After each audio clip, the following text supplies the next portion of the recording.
Question എന്താണ്? A dishonest person who plays tricks on others is called dash. ഇതെന്താണ്? One വേർഡുമായി ബന്ധപ്പെട്ട ചോദ്യമാണ്. ഇവിടെ എന്താ ചോദിച്ചിരിക്കുന്ന ചോദ്യം? എ ഡിസോണസ്റ്റ് പേഴ്സൺ, സത്യസന്ധനല്ലാത്ത വ്യക്തി, ഹു പ്ലേസ് ട്രിക്സ്, അദ്ദേഹം വേലത്തരങ്ങൾ കാണിക്കാറുണ്ട്. എന്തില്? ഓൺ അതേഴ്സ്, മറ്റുള്ളവരിൽ. അങ്ങനെ മറ്റുള്ളവരിൽ വേലത്തരം അല്ലെങ്കിൽ കളിപ്പിക്കുന്ന അല്ലെങ്കിൽ കബളിപ്പിക്കുന്ന ഡിസോണസ്റ്റ് ആയിട്ടുള്ള വ്യക്തിയെ നമുക്ക് എന്ത് വിളിക്കാം? സത്യസന്ധനല്ലാത്ത വ്യക്തിയെ നമുക്ക് എന്ത് വിളിക്കാം എന്നാണ് ഇവിടുത്തെ ചോദ്യം. ഇവിടെ ഓപ്ഷൻസ് കൊടുത്തിട്ടുണ്ട്: ഹെൽപ്പർ, അതുപോലെ തന്നെ റോഗ്, റോബർ, ഡെക്കോയിറ്റ് എന്നിങ്ങനെ കൊടുത്തിട്ടുണ്ട്. നമുക്കറിയാം ആദ്യത്തെ ഓപ്ഷൻ അല്ല. കാരണം ഹെൽപ്പർ നമുക്ക് എല്ലാവർക്കും അറിയാവുന്നതാണ്, എന്ത്? സഹായി എന്ന അർത്ഥത്തിലാണ്. അതേ ഒരിക്കലും ഈ പരിപാടി കാണിക്കില്ല. ഇനി അടുത്തത് റോഗ്. റോഗിന്റെ അർത്ഥം എന്താണ്? റോഗ് എന്ന് വെച്ച് കഴിഞ്ഞാൽ എന്താണ്? ഇത്തരത്തിൽ ആൾക്കാരെ പറ്റിച്ചുകൊണ്ട് കാര്യങ്ങൾ നേടിയെടുക്കുന്ന ഡിസോണസ്റ്റ് ആയിട്ടുള്ള വ്യക്തിയാണ് നമ്മൾ റോഗ് എന്ന് പറയുന്നത്. അപ്പൊ ഇവിടുത്തെ കറക്റ്റ് ആൻസർ റോഗാണ്. റോഗാണ് ശരിയായിട്ടുള്ള ആൻസർ. ഇനി റോബർ നമുക്കറിയാം, എന്താ? റോബറി ചെയ്യുന്ന ആളിനെ റോബർ എന്ന് പറയുന്നത്, കൊള്ള ചെയ്യുന്ന ആളിനെ നമ്മൾ റോബർ എന്ന് പറയുന്നത്. ഇനി ഡെക്കോയിറ്റ് എന്താണ്? ഡെക്കോയിറ്റ് എന്ന് വെച്ച് കഴിഞ്ഞാൽ one of the thieves who carry weapons, അല്ലെ? ആയുധങ്ങൾ കൊണ്ട് നടക്കുന്ന കള്ളന്മാരിൽ ഒരാൾ, അയാളാണ് നമ്മൾ ഡെക്കോയിറ്റ് എന്ന് പറയുന്നത്. ഓക്കെ, അപ്പൊ ഇവിടുത്തെ കറക്റ്റ് ആൻസർ എന്താണ്? റോഗ് ആണ്. അപ്പൊ a dishonest person who plays tricks on others is called rogue. അടുത്ത ക്വസ്റ്റ്യൻ നമുക്ക് നോക്കാം. It is illegal to dash the speed limit. ഇവിടെ ഓപ്ഷൻസ് കൊടുത്തിട്ടുണ്ട്: അക്സീഡ്, എക്സീഡ്, അസസ്, ആക്സസ്. ഇത് കാണുമ്പോൾ നമുക്കറിയാം വേർഡ്സ് ഓഫൺ കൺഫ്യൂസ്ഡ് എന്ന് നമുക്ക് സിലബസിലുള്ള അതേ തരത്തിലുള്ള അതേ പാറ്റേണിലുള്ള ഒരു ചോദ്യമാണിത്. അക്സീഡ് എന്ന് വെച്ചാൽ എന്താണ്? അക്സീഡും എക്സീഡും തമ്മിലുള്ള വ്യത്യാസം എന്താണ്? അത് നമുക്ക് മനസ്സിലാക്കാം. രണ്ടും ഒരേപോലെയൊക്കെ നമുക്ക് തോന്നും, അല്ലെ? അക്സീഡ് എന്ന് വെച്ചാൽ എന്താ? എഗ്രി എന്ന അർത്ഥത്തിലാണ്. സമ്മതിക്കുക, എന്തിനോടെങ്കിലും സമ്മതം എക്സ്പ്രസ് ചെയ്യുക, അതാണ് അക്സീഡ് കൊണ്ട് ഉദ്ദേശിക്കുന്നത്. എക്സീഡ് എന്ന് വെച്ചാൽ എന്താ? കവിയുക എന്ന അർത്ഥത്തിലാണ്. അസസ് എന്ന് വെച്ചാൽ എന്താണ്? വിലയിരുത്തുക. ഇനി ആക്സസ് എന്ന് പറയുമ്പോൾ എന്തായിരിക്കും? റീച്ച് എന്ന അർത്ഥത്തില്ല, ആക്സസ്. അപ്പൊ ഇവിടെ എന്താ ഉദ്ദേശിക്കുന്നത്? ഇറ്റ് ഈസ് ഇല്ലീഗൽ, അത് നിയമവിരുദ്ധമാണ്. എന്ത്? To dash the speed limit, speed limit കവിയുന്നത് അല്ലെങ്കിൽ സ്പീഡ് ലിമിറ്റിന് അപ്പുറം പോകുന്നത് ഇല്ലീഗലാണ് എന്നാണ് ഇവിടെ ഉദ്ദേശിക്കുന്നത്. അപ്പൊ സ്വാഭാവികമായിട്ടും ഈ സെന്റൻസിനനുസരിച്ച് വരേണ്ട വാക്ക് എന്ന് പറഞ്ഞതായിരിക്കും ഈ എക്സീഡ് ആണ്. എന്താണ്? എക്സീഡ്. ഇതാണ് കറക്റ്റ് ആൻസർ. എക്സീഡ് എന്ന് വെച്ച് കഴിഞ്ഞാൽ എന്താണ്? എഗ്രി എന്നർത്ഥത്തിലാണ്. എക്സീഡ് കവിയുക, അസസ് വിലയിരുത്തുക, ആക്സസ് റീച്ച്. ഇവിടുത്തെ കറക്റ്റ് ആൻസർ എക്സീഡ് ആണ്. അടുത്ത ചോദ്യം നമുക്ക് നോക്കാം. This doll is superior to dash. Superior നമുക്കറിയാം എന്താണ്? കമ്പാരിറ്റീവ് ഡിഗ്രിയാണ്. സാധാരണ കമ്പാരിറ്റീവ് ഡിഗ്രിയുടെ നമ്മൾ ദാൻ ആണ് ഉപയോഗിക്കുന്നത്. എന്നാൽ ഇവിടെ superior, inferior, junior, senior, elder ഇങ്ങനെയൊക്കെ വന്നു കഴിഞ്ഞാൽ അതിന്റെ കൂടെ നമ്മൾ എന്ത് ഉപയോഗിക്കാവൂ? ടു ആണ് നമ്മൾ ഉപയോഗിക്കേണ്ടത്. അപ്പൊ എന്താണ്? കമ്പാരിറ്റീവ് ഡിഗ്രിയാണ്. കമ്പാരിറ്റീവ് ഡിഗ്രി എന്താണ് ചെയ്യുന്നത്? ഒരേ കാറ്റഗറിയിൽ പെടുന്ന രണ്ട് വസ്തുക്കളെ താരതമ്യം ചെയ്യുകയാണ്, അല്ലെങ്കിൽ അവയുടെ ഗുണങ്ങളെ താരതമ്യം ചെയ്യുകയാണ് കമ്പാരിറ്റീവ് ഡിഗ്രി കൊണ്ട് ഉദ്ദേശിക്കുന്നത്. അപ്പൊ നമ്മളൊരു കാര്യത്തെ താരതമ്യം ചെയ്യുമ്പോൾ രണ്ടും ഒരേ കാറ്റഗറിയിൽ പെടുന്നതായിരിക്കണം, ഒരേ ഗണത്തിൽ പെടുന്നതായിരിക്കണം.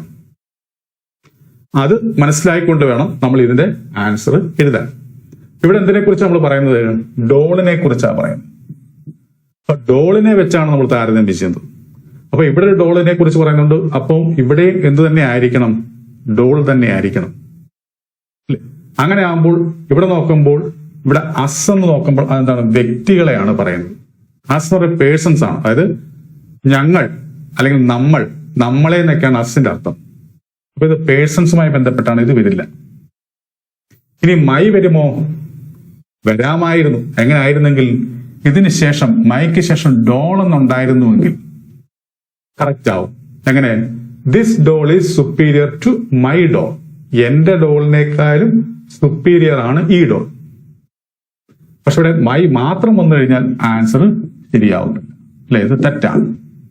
അതേപോലെയാണ് അവർന് ശേഷം ഡോൾ എന്നുണ്ടായിരുന്നുവെങ്കിൽ നമുക്ക് പറയാം ഞങ്ങളുടെ ഡോളിനേക്കാളും സുപ്പീരിയർ ആണ് ഈ ഡോൾ. പക്ഷെ ഇവിടെ എന്താ സംഭവം? അവർന്ന് മാത്രമേ ഉള്ളൂ, അപ്പൊ അങ്ങനെ വരാൻ പാടില്ല, അതും തെറ്റാണ്. ഇനി നമ്മുടെ കയ്യിൽ ആകെയുള്ളത് യുവേഴ്സ് എന്നാണ്. യുവേഴ്സ് എന്ന് വെച്ചാൽ എന്താ അർത്ഥം? അതൊരു പൊസസീവ് പ്രൊനൗൺ ആണ്. നിങ്ങളുടേത് എന്നർത്ഥം. നിങ്ങളുടേത് എന്നിവിടെ ഉദ്ദേശിക്കുന്നത് എന്താണ്? യുവർ ഡോൾ, അല്ലെ? യുവർ ഡോൾ എന്നാണ് ഇവിടെ ഉദ്ദേശിക്കുന്നത്. അപ്പം ഈ ഡോൾ രണ്ടിടത്ത് റെപ്പറ്റീഷൻ വരാതിരിക്കാൻ വേണ്ടി നമുക്ക് ഈ ഡോളിനെ അങ്ങ് അവോയ്ഡ് ചെയ്യാം. അങ്ങനെ ഡോളിനെ അവോയ്ഡ് ചെയ്ത് കഴിഞ്ഞാൽ പിന്നെ നമ്മൾ യുവർ എന്ന് മാത്രമല്ല പറയേണ്ടത്, യുവേഴ്സ് എന്നാ പറയേണ്ടത്. അപ്പൊ അങ്ങനെ ഇവിടുത്തെ കറക്റ്റ് ആൻസർ യുവേഴ്സ് ആണ്, അല്ലെ? നിങ്ങളുടേത്. നിങ്ങളുടേത് എന്ന് പറയുമ്പോൾ നിങ്ങളുടെ, നമ്മൾ എന്തിനെ കുറിച്ചാണ് പറയുന്നത്? ഡോളിനെ കുറിച്ചാണ് പറയുന്നത്. അപ്പൊ നിങ്ങളുടേത് കൊണ്ട് ഉദ്ദേശിക്കുന്നത് നിങ്ങളുടെ ഡോൾ. അപ്പൊ നിങ്ങളുടെ ഡോളിനേക്കാളും സുപ്പീരിയർ ആണ് ഈ ഡോൾ.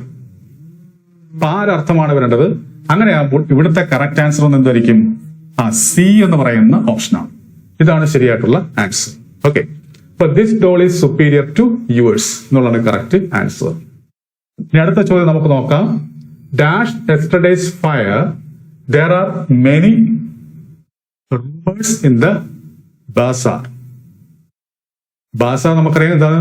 കമ്പോളം നടത്തില്ല, അല്ലെ? മാർക്കറ്റ്. അപ്പൊ മാർക്കറ്റിൽ മാർക്കറ്റിൽ ഉണ്ടായ തീപിടുത്തത്തെ കുറിച്ച്, ഇന്നലെ ഉണ്ടായ മാർക്കറ്റിലെ തീപിടുത്തവുമായി സംബന്ധിച്ച് അല്ലെങ്കിൽ അതുമായി ബന്ധപ്പെട്ട് കുറെ റൂമേഴ്സ് ഉണ്ടെന്നാ പറയുന്നത്. അപ്പൊ ഇവിടെ എന്താ വരേണ്ടത്? ബന്ധപ്പെട്ട് എന്നർത്ഥം വരേണ്ടത്. അങ്ങനെ അർത്ഥം നൽകുന്ന വാക്ക് ഏത്?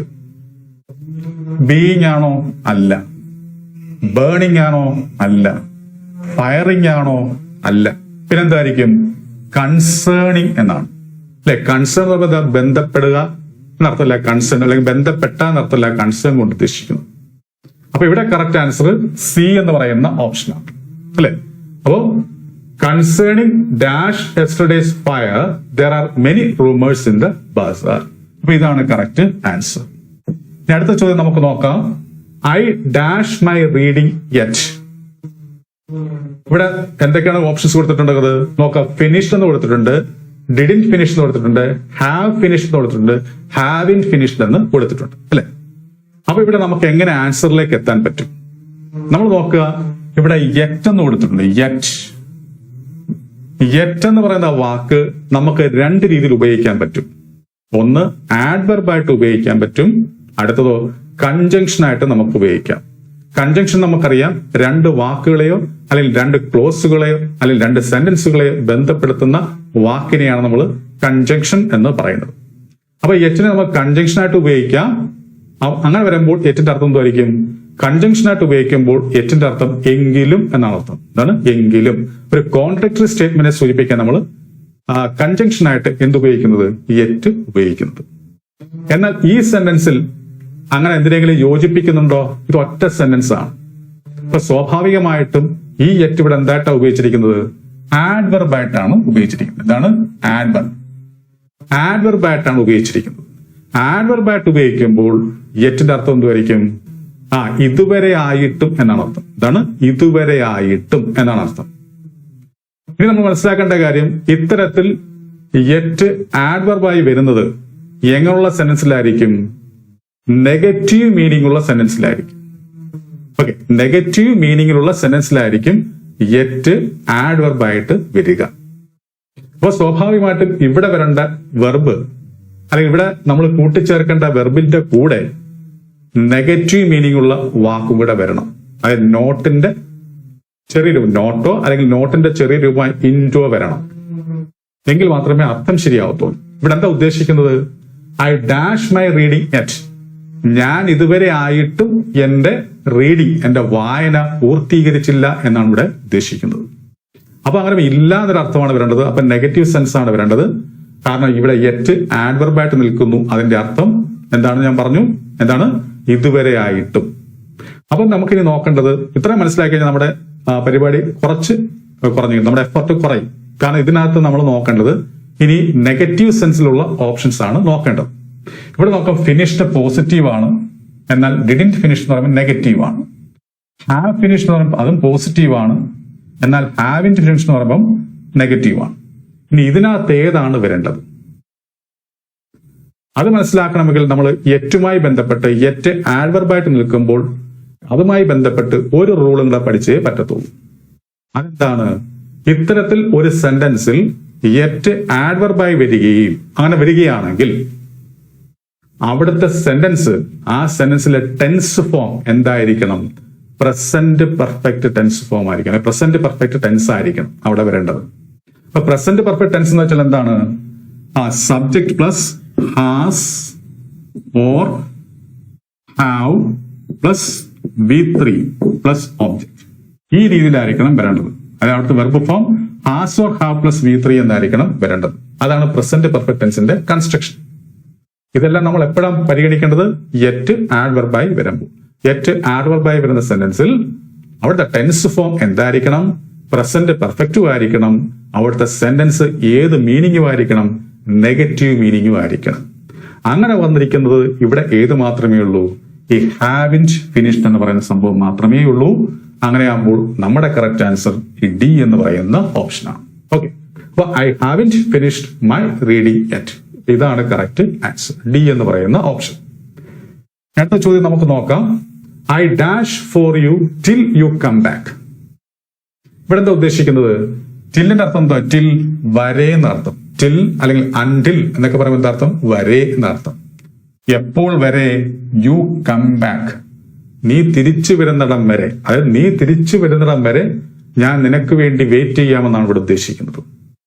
ഓക്കെ, അപ്പോ ഇനി തിരിച്ചു വരുന്നിടം വരെ എന്ന് പറയുമ്പോൾ അത് എന്തുമായി ബന്ധപ്പെട്ട കാര്യമാണ്? ഭാവിയുമായി ബന്ധപ്പെട്ട കാര്യമാണ്. അത് ഫ്യൂച്ചർ ടെൻസ് ആണ്. അപ്പൊ ഫ്യൂച്ചർ ടെൻസുമായി ബന്ധപ്പെട്ട കാര്യമാണ് ഇവിടെ പറയുന്നത്. അങ്ങനെയാകുമ്പോൾ നമ്മുടെ ഓപ്ഷനിൽ ഫ്യൂച്ചർ ടെൻസിലുള്ളതായിരിക്കും നമ്മൾ എഴുതേണ്ടത്. ഇവിടെ നോക്കുമ്പോൾ വെയിറ്റ് എന്ന് പറഞ്ഞ സിമ്പിൾ പ്രസന്റ് ആണ്, അത് വരത്തില്ല. ഹാവ് വെയിറ്റഡ് എന്ന് പറയുമ്പോൾ എന്തായിരിക്കും? പ്രസന്റ് പെർഫെക്റ്റ് ടെൻസ് ആണ്, അതും വരത്തില്ല.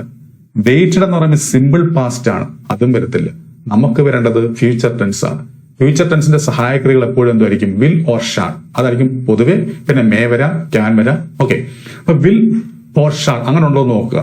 നോക്കുമ്പോൾ ഇവിടെ ഷാൾ ഉണ്ട്. അപ്പൊ ഷാൾ വെയിറ്റ്, ഇതാണ് കറക്റ്റ് ആൻസർ അല്ലെ?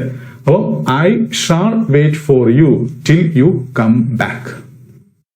ഇനി ഇവിടെ കെയിം ബാക്ക് ആയിരുന്നെങ്കിലോ? ഇവിടെ കമ്മിന് പകരം കെയിം ആയിരുന്നെങ്കിൽ അത് പാസ്റ്റ് ആയി. അപ്പൊ നമുക്ക് വെയിറ്റഡ് എഴുതാമായിരുന്നു. ഞാൻ നിനക്ക് വേണ്ടി കാത്തു നിന്നു. എപ്പോ വരെ? നീ തിരിച്ചെത്തുന്നിടം വരെ ഞാൻ നിനക്ക് വേണ്ടി കാത്തു നിന്നു എന്നാവും. അങ്ങനെ ആകുമ്പോൾ ഇവിടെ എന്താ? പ്രസന്റ് ആണ് കമ്മെന്ന് ഉദ്ദേശിക്കുന്നത്. അപ്പൊ അങ്ങനെ ആകുമ്പോൾ അല്ലെ, നീ തിരിച്ചു വരുന്നിടം വരെ ഞാൻ കാത്തു നിൽക്കും എന്നർത്ഥമില്ല. അങ്ങനെ ഇവിടെ വരേണ്ടത് ഫ്യൂച്ചർ ആയിരിക്കും അല്ലെ? അപ്പൊ അതാണ് ഷാൾ വെയിറ്റ് കൊണ്ട് ഉദ്ദേശിക്കുന്നത്. ഓക്കെ, പിന്നെ അടുത്ത ചോദ്യം നമുക്ക് നോക്കാം.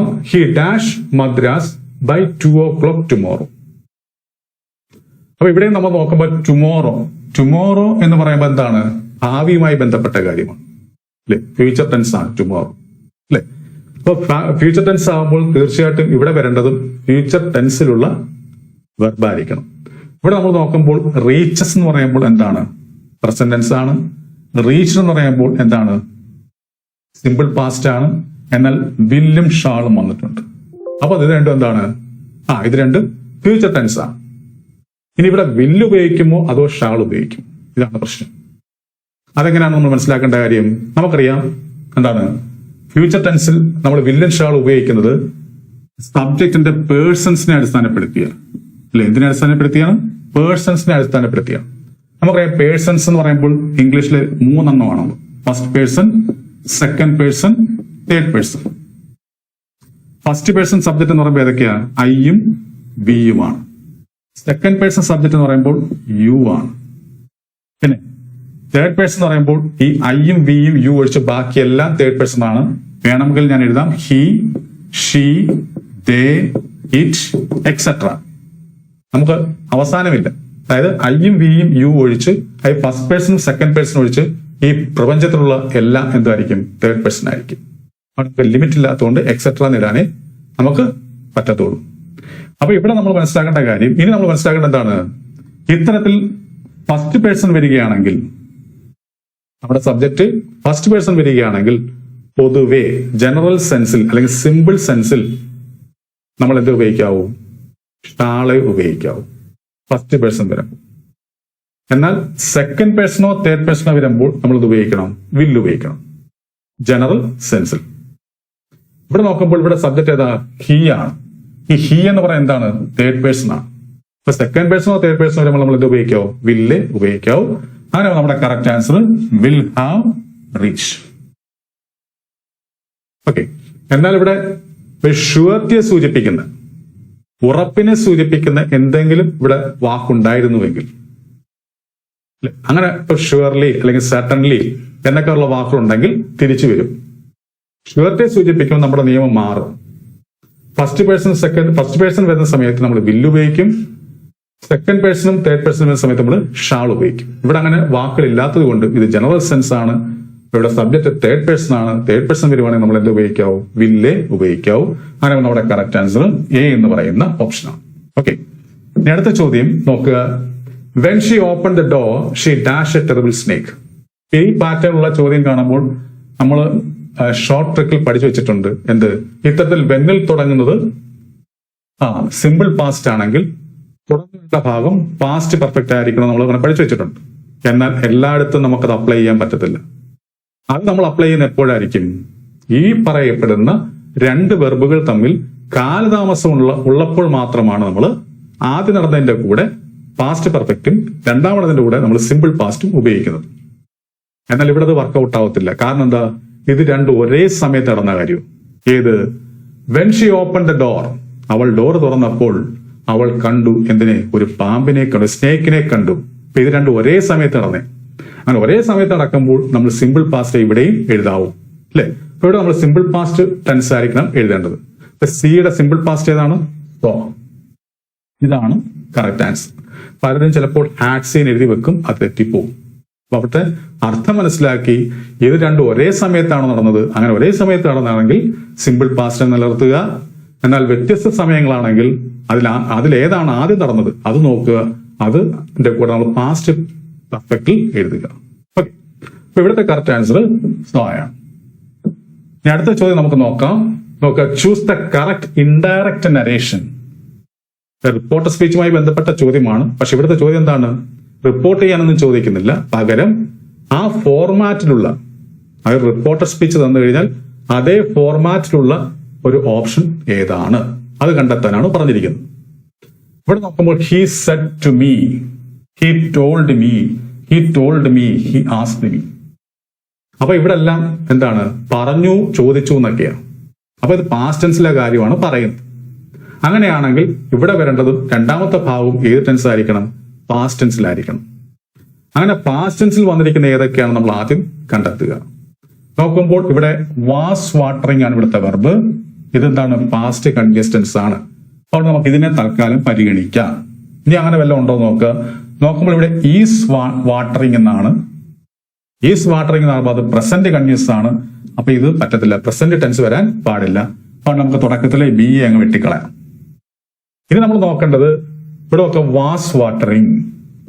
ഓക്കെ, ഇതിനെ നമുക്ക് പരിഗണിക്കാം. ഇനി നോക്കുക, he asked me that the Gardner was watering the plants. ഇവിടെയും വാസ് ആണ് വന്നിരിക്കുന്നത്. അപ്പൊ ഇതിനെയും പരിഗണിക്കാം. പക്ഷെ പ്രശ്നം എന്താ? ഇവിടെ ചോദിച്ചു എന്നാ. എന്നാൽ ഇവിടെ ഈ ഭാഗം എന്താ? ചോദ്യവുമായി ബന്ധപ്പെട്ട അല്ല. അതുകൊണ്ട് നമുക്ക് ഇതിനെ കട്ട് ചെയ്യാം. അപ്പൊ ഇവിടെ അതായത് ഇതൊരു സ്റ്റേറ്റ്മെന്റ് ആണ്. ഈ പറയുന്ന രണ്ടാമത് പറയുന്നതല്ല സ്റ്റേറ്റ്മെന്റ് രൂപമാണ്, അല്ലെങ്കിൽ സ്റ്റേറ്റ്മെന്റിൽ പറയുക, ഒരു വസ്തുത പറയുക, അല്ലെ? അങ്ങനെ അപ്പൊ ഒരിക്കലും ഒരു ഇൻട്രോഗേറ്റീവ് ഫോം അല്ല. അതുകൊണ്ട് തന്നെ ഇവിടെ ആസ്ക് എന്ന് വരാൻ പാടില്ല. സോ നമുക്ക് തന്നെ കട്ട് ചെയ്ത് കളയാം. ഇനി നമ്മുടെ കയ്യിലുള്ളത് ഈ രണ്ടെണ്ണമാണ്. ഏതൊക്കെയാ? ഈ പറയുന്ന എയും സിയും. നമ്മൾ മനസ്സിലാക്കേണ്ട കാര്യം, നമ്മൾ റിപ്പോർട്ടർ സ്പീച്ചിലെ ക്വസ്റ്റ്യനിൽ ഹി സെഡ് ടു മീ എന്നൊക്കെ എഴുതും.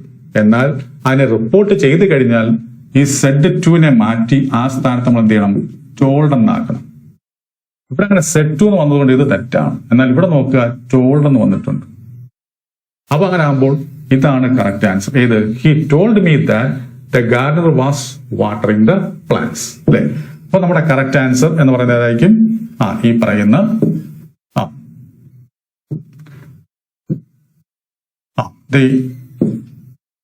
സി എന്ന് പറയുന്ന option, he told me that the Gardner was watering the plants. ഇതാണ് ശരിയായിട്ടുള്ള ആൻസർ.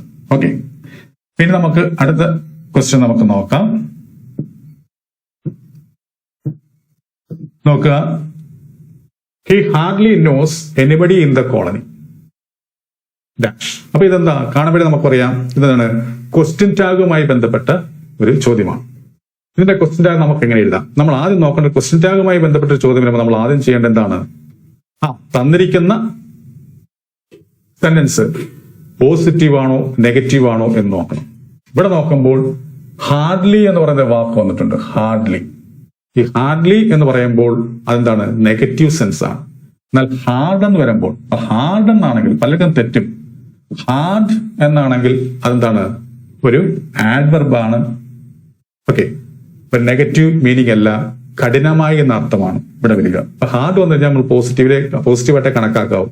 പക്ഷെ ഹാർഡ്ലി എന്ന് പറയുമ്പോൾ എന്താണ്?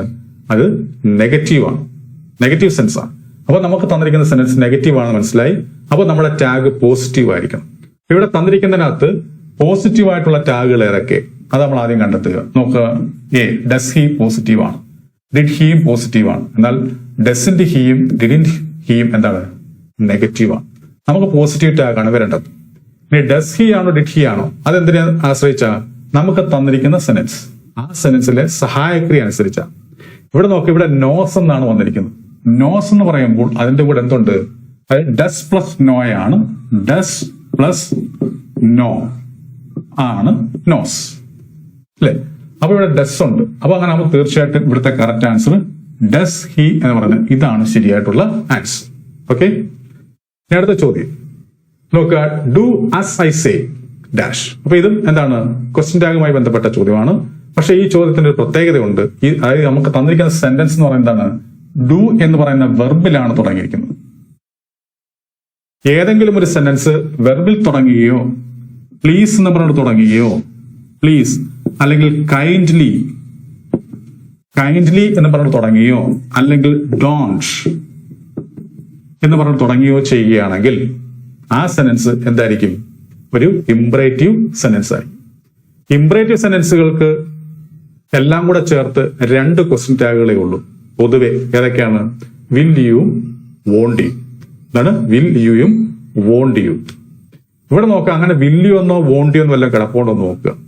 നോക്കുമ്പോൾ ഡിഡിന്റ് യു അത് തെറ്റാണ്, നീഡിന്റ് യു അതും തെറ്റാണ്, ഷാണ്ട് യുവും തെറ്റാണ്. എന്നാൽ ഇവിടെ നോക്കുക, വോണ്ട് യു എന്ന് കിടപ്പുണ്ട്. അപ്പൊ ഇതാണ് കറക്റ്റ് ആൻസർ. ഓക്കെ, ഇതാണ് ശരിയായിട്ടുള്ള ആൻസർ. അപ്പൊ ഡു ആസ് ഐ സേ എന്താണ്? Won't you. അതാണ് കറക്റ്റ് ക്വസ്റ്റ്യൻ ടാഗ്. നോക്കുക, he is dash heir to the throne. അപ്പൊ ഇതെന്താണ്? മത്സര പരീക്ഷകളിൽ ഇംഗ്ലീഷ് ആണോ നിങ്ങളെ കുഴപ്പിക്കുന്നത്? എന്നാൽ ഇനി ആ ടെൻഷൻ വേണ്ട. ഇപ്പോൾ തന്നെ രഞ്ജിത്ത് ഇംഗ്ലീഷ് എന്ന ലേണിംഗ് ആപ്പ് ഡൗൺലോഡ് ചെയ്യൂ. Kerala PSC, SSC, UPSC, bank തുടങ്ങിയ എല്ലാ പരീക്ഷകൾക്കുമായിട്ടുള്ള ഇംഗ്ലീഷ് ക്ലാസുകൾ ഇനി അനായാസം പഠിക്കാം. എക്സ്പീരിയൻസ്ഡ് ഫാക്കൽറ്റിയുടെ ലൈവ് ആൻഡ് റെക്കോർഡഡ് ക്ലാസുകൾ ലഭ്യമാണ്. കൂടുതൽ വിവരങ്ങൾക്കായി 8848697278 എന്ന നമ്പറിലേക്ക് വാട്സ്ആപ്പ് ചെയ്യൂ. Ranjith English makes you smart in English. ബന്ധപ്പെട്ട ചോദ്യമാണ്. ഇവിടെ നമ്മൾ എ ഉപയോഗിക്കുമോ, ആൻ ഉപയോഗിക്കുമോ, ദ ഉപയോഗിക്കുമോ, അതൊന്നും ഉപയോഗിക്കണ്ടേ എന്നാണ് ചോദ്യം. മനസ്സിലാക്കേണ്ട കാര്യം, പലരും ഈ വാക്ക്, അത് HEIR എന്ന് പറയുന്ന വാക്ക് ഉച്ചരിക്കുന്നത് തെറ്റായിട്ടാണ്. നമ്മളങ്ങനെ ഉച്ചരിച്ചു പോകും. എച്ചിന് നമ്മൾ ശബ്ദം കൊടുത്ത് ഉച്ചരിക്കും, അപ്പൊ ഹെയർ എന്ന് വരും. എന്നാൽ മനസ്സിലാക്കുക, അങ്ങനെ ഉച്ചാരണം നൽകുന്ന ഏതിനാ? HAIR ഹെയർ ആണെങ്കിൽ നമ്മൾ ഹെയർ എന്ന് പറയും. എച്ച് അവിടെ ഉച്ചരിക്കും. എന്നാൽ ഇവിടെ എച്ച് സൈലന്റ് ആണ്.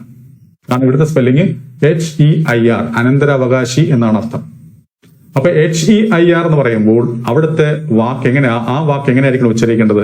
എയർ എന്നായിരിക്കണം. അതായത് എച്ചിനെ സൈലന്റ് ആക്കിക്കൊണ്ട് നമ്മൾ ഉച്ചരിക്കുന്നത്. അപ്പൊ എയർ. അപ്പം നമ്മൾ ആർട്ടിക്കിൾസ്, അത് എയും ആനും നമ്മൾ എഴുതുന്നത് എന്തിനെ ആശ്രയിച്ചാണ്? നമ്മൾ ഈ പറയുന്ന വാക്ക്, ആ വാക്കിന്റെ തുടക്കത്തിൽ ഉച്ചാരണം എങ്ങനെയാണെന്നതിനെ ആശ്രയിച്ചാണ് നമ്മൾ എയും ആനും എഴുതേണ്ടത്. തുടക്കത്തിൽ ബിഗിനിങ്ങിലെ ഉച്ചാരണം വവലാണെങ്കിൽ നമ്മൾ ആൻ എഴുതും, കോൺസണന്റ് ആണെങ്കിൽ നമ്മൾ എ എഴുതും.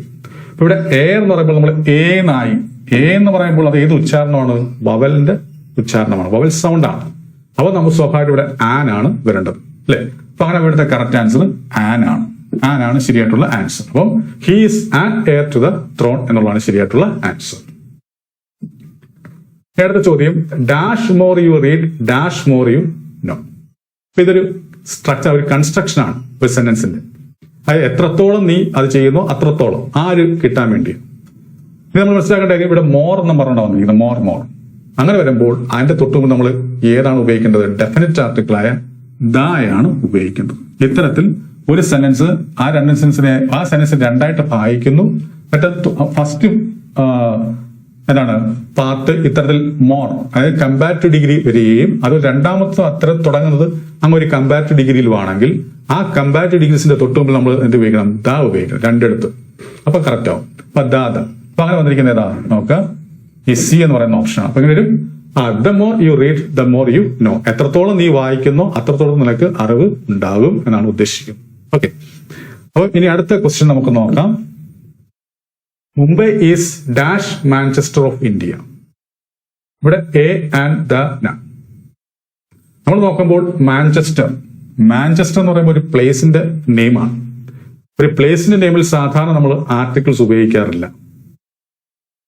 എന്നാൽ ആ പ്ലേസ് ഒരു അഡ്ജക്റ്റീവായിട്ട് നിൽക്കുന്നുവെങ്കിൽ, പ്ലേസിന്റെ സാധാരണ പ്ലേസ് എന്താണ്? നൗണാണ്.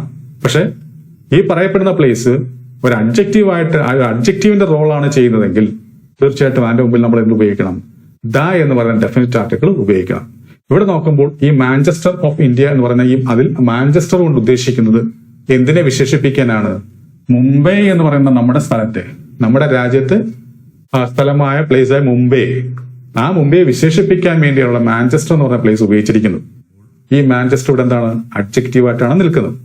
അങ്ങനെ വരുന്ന സമയത്ത് അതിന്റെ തൊട്ടുമ്പോൾ നമ്മൾ ഉപയോഗിക്കണം? ദ ഉപയോഗിക്കണം. ഈ സ്ഥലം മാത്രമല്ല, ഒരു വ്യക്തികളെ നമുക്ക് അഡ്ജക്റ്റീവായിട്ട് ഉപയോഗിക്കാം ചില സന്ദർഭങ്ങളിൽ. ഉദാഹരണത്തിന് he is the Shakespeare of Kerala എന്ന് പറയുക, ഒരു example. He is the Shakespeare of Kerala, ആരും ആയിക്കോട്ടെ. അങ്ങനെ വരുന്ന സമയത്ത് ഷേക്സ്പിയർ എന്ന് പറയുമ്പോൾ അവിടെ ഒരു വ്യക്തിയാണ്. പക്ഷേ ആ വ്യക്തിയെ നമ്മൾ എന്തിനാ ഇവിടെ ഉപയോഗിക്കുന്നത്? ഈ ഹി എന്ന് പറയുന്ന ആളിനെ വിശേഷിപ്പിക്കാൻ വേണ്ടിയാണ്. അങ്ങനെ പറയുന്ന സമയത്ത് ഷേക്സ്പിയർ എന്ന് പറയുന്ന ആ വേർഡിന്റെ തൊട്ട് മുമ്പ് നമ്മൾ ദ ഉപയോഗിക്കണം. He is the Shakespeare of Kerala. അതാണ് അവിടെ നമ്മൾ മനസ്സിലാക്കേണ്ട കാര്യം. അതായത് ഒരു നൗൺ, അതായത് അത് പ്ലേസ് ആകാം, തിങ് ആവാം, ഒരു പേഴ്സൺ ആവാം. അവയൊക്കെ അഡ്ജക്റ്റീവായിട്ട് ഒരു സെന്റൻസിൽ ഉപയോഗിക്കുന്ന സാഹചര്യത്തിൽ അതിന്റെ തൊട്ട് മുമ്പ് നമ്മൾ ഉപയോഗിക്കണം? ദ ഉപയോഗിക്കണം. ഓക്കെ, ഇനി അടുത്ത ചോദ്യം നമുക്ക് നോക്കാം. Manish went to Bhopal dash his car. അതായത് മനീഷ് ഭോപ്പാലിൽ പോയത് അവന്റെ കാറിലാണ്. സാധാരണ വാഹനങ്ങളുടെ തൊട്ട് മുമ്പിൽ അല്ലെങ്കിൽ ആ ഒരു മാർഗത്തെ സൂചിപ്പിക്കാൻ, സഞ്ചാര മാർഗത്തെ സൂചിപ്പിക്കാൻ അതൊരു വാഹനത്തിലാണെങ്കിൽ നമ്മൾ ബൈ ആണ് ഉപയോഗിക്കുക. എന്നാൽ ഈ പറയപ്പെടുന്ന വാഹനം അല്ലെങ്കിൽ കാർ അതൊരു പർട്ടിക്കുലർ കാർ ആണെങ്കിൽ നമ്മൾ എന്ത് ഉപയോഗിക്കണം? ഇൻ ഉപയോഗിക്കണം. ഇവിടെ നോക്കുമ്പോൾ എന്താണ്? അവന്റെ കാറിലാണ് പോയത്. അപ്പൊ അതിനെന്താണ്? ഒരു പെക്യുലാരിറ്റി ഉണ്ട്, ഒരു പ്രത്യേകതയുണ്ട്, അല്ലെ? അപ്പൊ അങ്ങനെയുള്ള സാഹചര്യത്തിൽ ഇവിടെ നമ്മുടെ ആൻസർ എന്തായിരിക്കും? ഇൻ ആയിരിക്കും. അപ്പൊ എങ്ങനെ വരും? Manish went to Bhopal in his car എന്നുള്ളതാണ് കറക്റ്റ് ആൻസർ. ഇനി അടുത്ത ചോദ്യം നമുക്ക് നോക്കാം. He has been charge dash that. ഇവിടെ ഈ ക്വസ്റ്റ്യൻ കിട്ടുമ്പോൾ പലരും എഴുതാൻ സാധ്യത എന്തായിരിക്കും? 4 ആയിരിക്കും. നമ്മൾ എപ്പോഴും ചാർജ് 4 എന്ന് പറയാറുണ്ട്. എന്നാൽ ഇവിടെ എന്താ പ്രശ്നം? തെഫ്റ്റ് എന്ന് പറയുന്ന വാക്ക് ഇത്തരത്തിൽ ബി പ്ലസ്, അല്ലെ, അതായത് ബി ഫോംസ് പ്ലസ് ഈ തരത്തിൽ ചാർജ് എന്ന് പറയുകയും അതിനുശേഷം ഒരു നൗൺ വരുന്നു. അങ്ങനെ ഒരു സമയത്ത് നമ്മൾ അവിടെ എഴുതേണ്ടത് എന്തായിരിക്കണം? പ്രിപ്പോസിഷനായിട്ട് വിത്ത് ആയിരിക്കണം ഉപയോഗിക്കേണ്ടത്, അല്ലെ?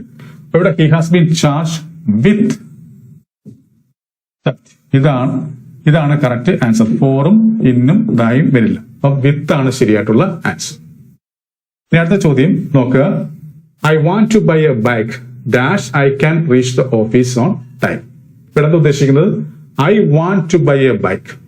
എനിക്കൊരു ബൈക്ക് വാങ്ങിക്കണമെന്നുണ്ട്. അതിന്റെ ആഗ്രഹമാണ്. ഞാൻ അങ്ങനെ ആഗ്രഹിക്കുന്നത് കൊണ്ട് എനിക്ക് വേറൊരു ലക്ഷ്യമുണ്ട്. എന്താണ് ആ ലക്ഷ്യം?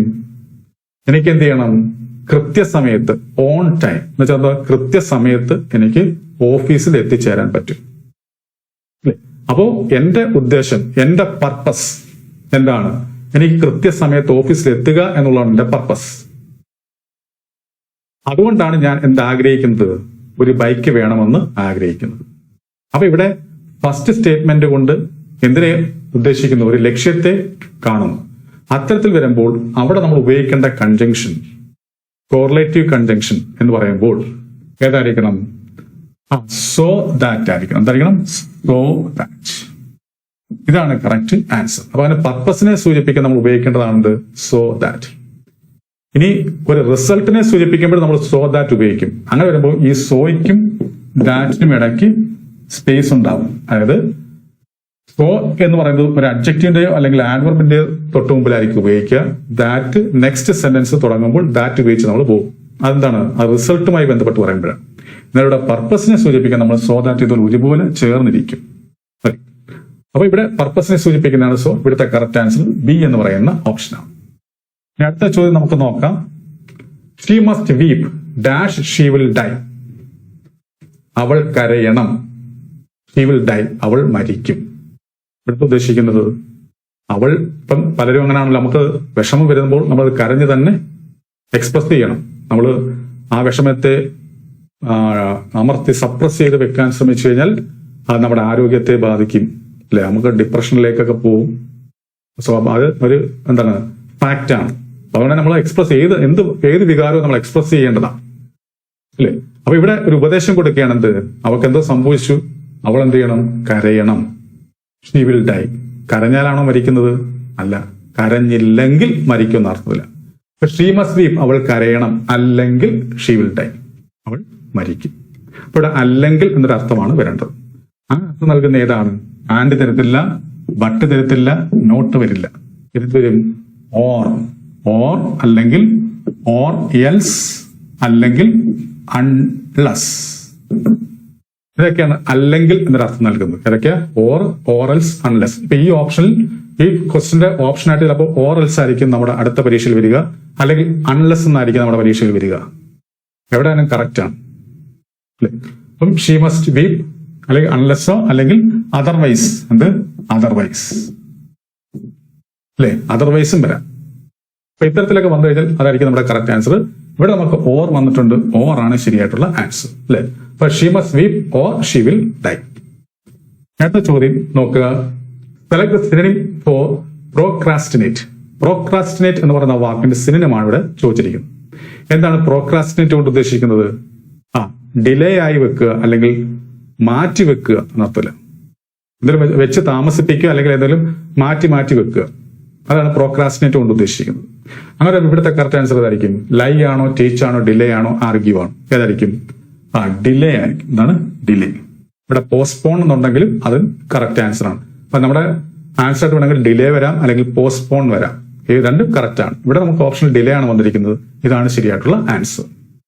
നമുക്ക് ലാസ്റ്റ് ക്വസ്റ്റ്യനിലേക്ക് വരാം. നോക്കുക. Select the antonym for flagitious. Flagitious എന്ന് പറയുന്ന വാക്കിന്റെ ആന്റണിമാണ് ചോദിച്ചിരിക്കുന്നത്. അപ്പൊ ഫ്ലഗേഷ്യസ് എന്ന് പറയുന്ന വാക്കിന്റെ അർത്ഥം പറയണം. എന്താണ്? ക്രിമിനൽ എന്നർത്ഥത്തില് എന്തെങ്കിലും തെറ്റ് ചെയ്യുന്ന, ക്രൈം ചെയ്യുന്ന നമ്മൾ ഫ്ലഗേഷ്യസ് എന്ന് പറയും.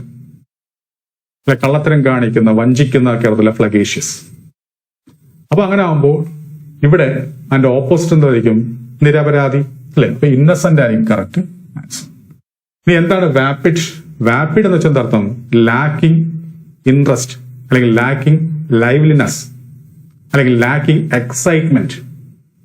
അതായത് താല്പര്യമില്ലായ്മ, അല്ലെ? അല്ലെങ്കിൽ എന്താണ്? ലൈവ്ലിനെസ് ഇല്ലാതിരിക്കുക, ഉത്സാഹമില്ലാതിരിക്കുക. അതിനൊക്കെ വാപ്പിഡ് എന്ന് പറയാം. അപ്പൊ ഇതിന്റെ ഓപ്പോസിറ്റ് ആയിട്ട് നമുക്ക് എന്ത് പറയാം? ലൈവ്ലി എന്ന് പറയാം. എന്താണ്? ലൈവ്ലി അല്ലെങ്കിൽ എക്സൈറ്റഡ് എന്നൊക്കെ ഇതിന്റെ ഓപ്പോസിറ്റ് ആയിട്ട് ഉപയോഗിക്കാം.